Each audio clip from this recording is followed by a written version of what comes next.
ఇప్పుడు మనం ఒక సింపుల్ స్టోరేజ్ అకౌంట్ క్రియేట్ చేద్దాము. బ్లాబ్ జెంటో అని రెండు ఉంటాయి. జెంటో క్రియేట్ చేద్దాం. స్టోరేజ్ అకౌంట్కి వెళ్ళి క్రియేట్,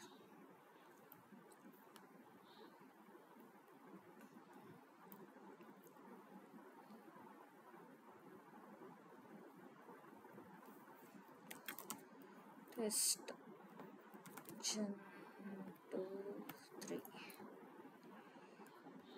ఒక నేమ్ ఇవ్వాలి. అడ్వాన్స్కి వెళ్ళి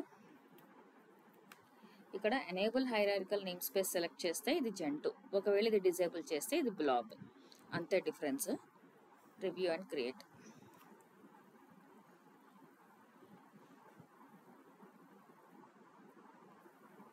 క్రియేట్.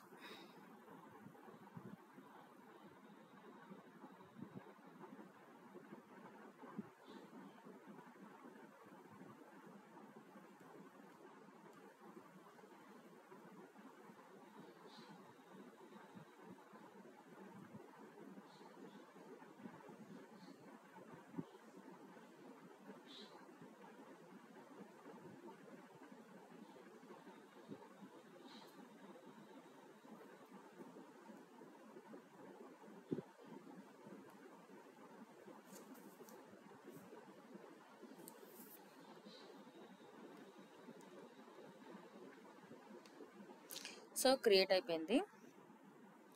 సో ఇది టెస్ట్ జెంటో 3 అనేది మన జెంటో స్టోరేజ్ అకౌంట్.